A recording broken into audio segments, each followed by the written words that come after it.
You don't have to remember the exact location, time that you made a certain decision.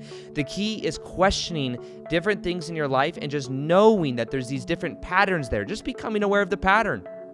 You don't have to know the exact source of where that pattern comes from. It does help a little bit. But the more you look to that, the more you can then begin to shift your frequency on the inside.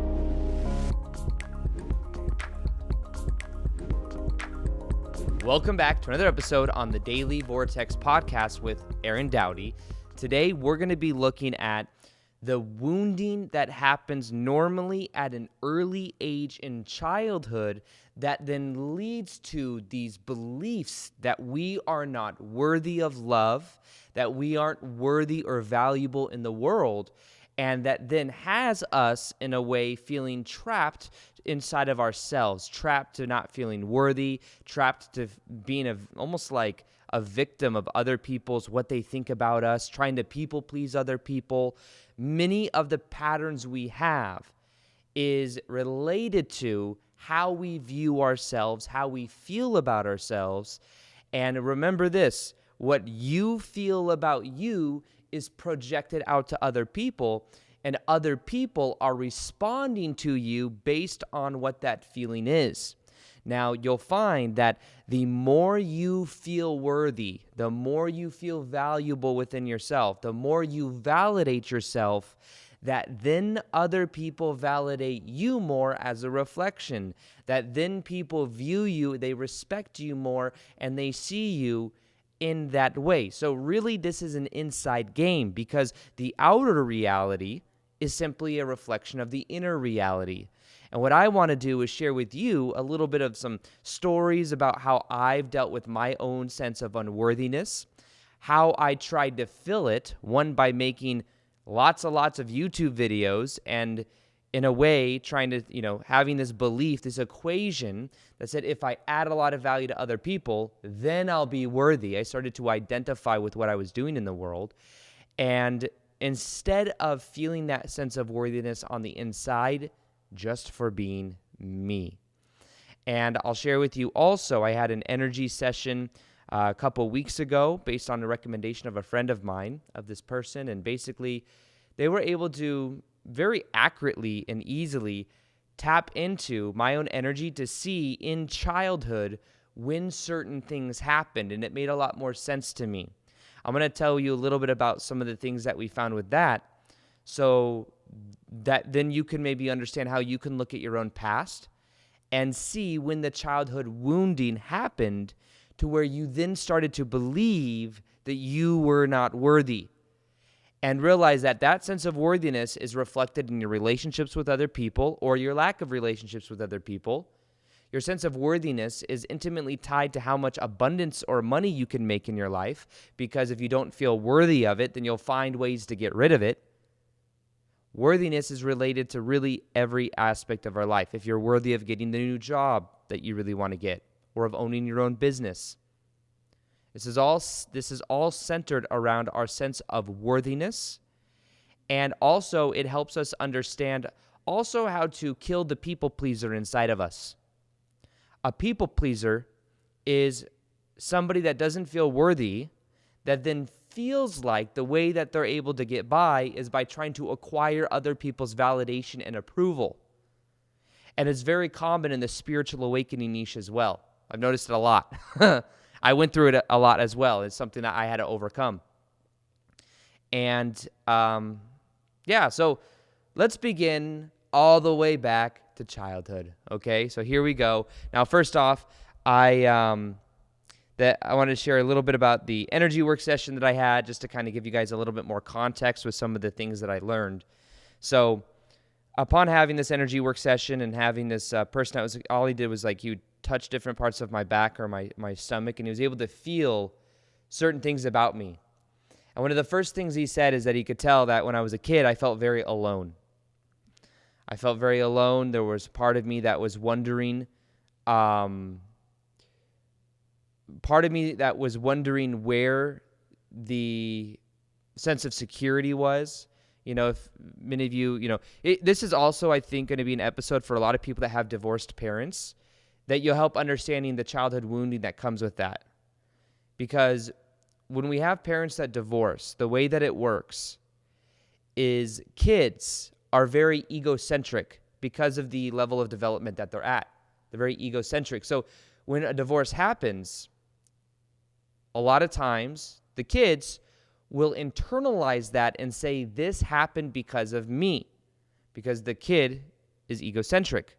So he says, well, this divorce, and a lot of times with divorce, what happens, there's a lot of negative energy between the parents, not always, but very common.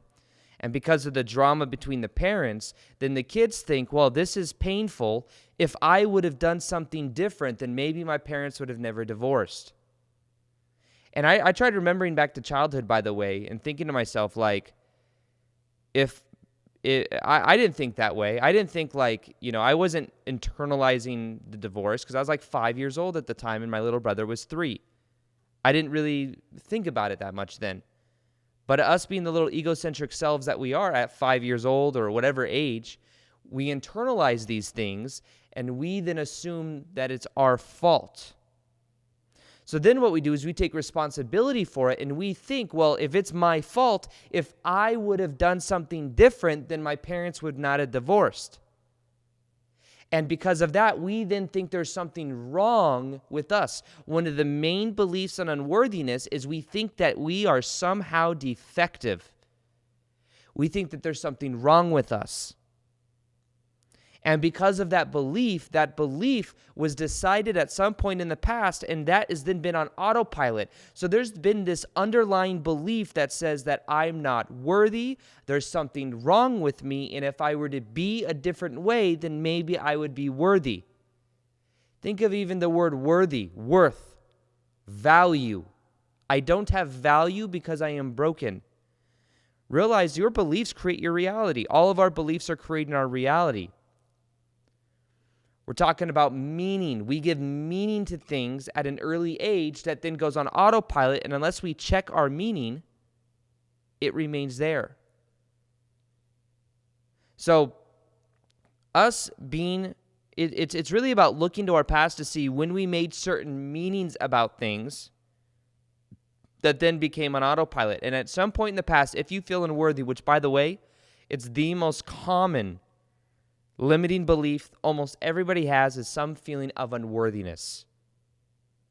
Some feeling of, there's something wrong with me. I'm comparing myself to other people because of social conditioning, because of the media. And based on that comparison, we then feel like we're less than. But the key to understanding worthiness is beginning to question prior beliefs. So when my parents divorced when I was like 5 years old, I didn't know it at the time, but when I was having the energy work session, it made me a little bit more aware of that. But there was a part of me that felt very lonely. That felt alone. That felt like I also didn't necessarily have, especially I had my parents divorced when I was 5 years old, and then my dad met my ex-stepmom when I was 7. So we had 2 years of going back and forth to our mom's house. Ex-stepmom came into the picture, who was manipulative, controlling, who's a narcissist. And from 7 to 15 years old, she was in my life and she was controlling. We weren't allowed to have a relationship with our real mom. Anytime we'd go to our real mom's house, we'd come back, we'd immediately get punished. It's like a pain-pleasure type thing to where every time we come back from our moms, we're in trouble for like weeks. So it's like, eventually, subconsciously, we're like, well, mom's house equals pain when I get back. Don't want to go to mom's house anymore. And then she would brainwash us into believing all these things that weren't true about our mom. And during that time, also, my dad kind of let my ex-stepmom take the reins. And I think what happened because of that is my brother and I started to not feel safe. We felt like we had each other, but we also, I think there was a sense of aloneness because many times we were turned against each other. So if one of us tattled on the other one, then we would get like some form of validation or some form of love, which wasn't really love. It was just like, good job, pat on the back. You did great, Aaron. You did great, Zach. So that was kind of like the mentality. And not some sob story. I know I share the whole ex-stepmom thing a lot, but I think as I go through and I look at the meanings I gave to the past, you can kind of see how my own sense of unworthiness was there and how I broke it down and how I rebuilt it. Now, because of that as well, my brother and I, we weren't allowed to have friends. We weren't allowed to, we lived in a mother-in-law's suite. We actually grew up in a nice house that was always being remodeled. So it was never really nice when we lived there. After the divorce, then the house became nice. But it was always being remodeled, and my brother and I lived in this old mother-in-law's section of the house, which had a little old kitchenette, like a 70s kitchenette. So it wasn't that nice at all. It had a cage door that normally was locked. And then my brother and I, we never really had beds. We had these little, I don't know if you guys remember, this is a 90s thing, but there were these little fold things that folded into like a little love seat, and then you would unfold it into this bed, and they were like this thin. They were super thin. And we were given like a bowl of cereal in the morning, TV dinner at night most days. So we were normally always hungry. Sometimes what we do is we try to sneak into the other side of the house to get nuts and like different like chips and stuff. We'd hide it in our closets. And then normally we were locked outside every day doing yard work. And we'd have to sneak watching TV if we ever wanted to watch TV. We weren't allowed to have friends. We weren't allowed to play with friends. We weren't allowed to, we had to earn going to school activities. We get school activities taken away if we got in trouble. So it was an interesting deal of psychology that was there too, because the way my ex-stepmom was, kids and our egos, we have to learn how to survive when we're young. If I wanted to go to a debate tournament or a band camp tournament, I would have to tell my ex-stepmom that I didn't want to go. And then she would maybe allow me to go. But if she knew I wanted to go, she would find a reason that we couldn't go. So she said, oh, you think you're going to that band camp tournament? You didn't do this dish the right way. You didn't do the dishes the right way. You left this out there. You did this. You didn't do the leaves good enough or whatever. So my brother and I were constantly on edge like, oh, am I good enough? Am I good enough? Am I good enough? Is it good enough so I can go to the debate tournament? Is it good enough so that I can go to band? And in a way, it was kind of a gift because I became so passionate about forensics debate, and I became so passionate about band that it really allowed me, I think, to grow in those aspects. But, not to say that it was totally worth it. I loved it. But I think there are certain benefits to it because I channeled all my energy into school, into school activities like speaking, and that's what I do now is speak, so it depends on how you look at it. But if I wanted to go to a band camp tournament, if I wanted to go to forensics debate, my brother and I learned, okay, we have to like play this a certain way. So we'd be like, I really didn't practice band tournaments, and I'm not really feel like going. I'd rather just stay at home and do some yard work or something. I don't really feel like going. Kind of embarrassed because I didn't practice. Blah blah blah blah. She'd go, oh, you think you're not going to band camp because you didn't practice? You're going. So it was like the exact opposite, So I was like, oh, hey, if I just use reverse psychology, then I can get what I want. I'm like, I didn't study forensics debate, so I don't really want to go to this tournament, And they'd be like, oh, no, you're going to that tournament. So it was like whatever you wanted, you got the opposite. So because of that form of like mental manipulation that we had to learn, because that's how, and then 15 came around, my dad divorced my ex-stepmom, finally. And, it's interesting. They say that a lot of things come in 7-year cycles. That in a way was like a 7-year cycle, from 7 to 15. It's about 7 years, 7, 8 years. Anyways, my dad divorced her. All of a sudden, my brother and I had all this freedom. We're allowed to watch TV. We're allowed to go to school activities without getting taken away. We're allowed to do our hair the way we wanted to, because before we had like a buzz cut. It was like being in the army pretty much. We weren't allowed to have friends. Then we were allowed to have friends. That's when I developed some great friendships at that time. My whole life changed. But there was still this sense of unworthiness. Now, if you back it up a little bit more from talking to the energy worker that I was working with, when my parents divorced when I was 5 years old, there was a decision that I made, and that decision was, well, if I could have fixed it. As a kid, we're like, oh, I could have fixed that. And you get a lot of people that are fixers in life. They're trying to fix people in relationships. And I found that every girlfriend I've attracted has been somebody that I thought I could fix. If you want to see the whole episode on how to feel worthy, how to tap in your own heart center, and how to really break apart the beliefs that say you're unworthy. I show how I did that, how I feel completely worthy, how what I feel about myself is being projected out, and how you can change your own energy to have magnetic energy, to feel like you are enough, to heal your own inner child. The whole episode will be right here. And if you didn't know as well, there's an inner child meditation. That's the most powerful activation meditation I've ever done. It's completely free. You can go to aarondoughty.com/child, SHILD. That's the way to easy remember it, because this is also made for the podcast, or click the link below, or you can text me at 424-304-0104. Text me the words HEAL, HEAL, and I will text you that meditation. As always, talk to you guys in the next episode. Peace, much love, namaste.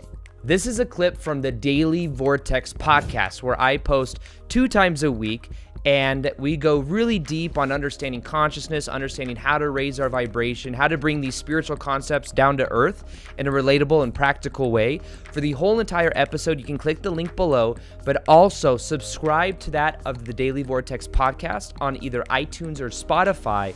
That's where there are a backlog of over 100 episodes, plus the whole entire episode length is there. On this channel, you will only be seeing clips moving forward.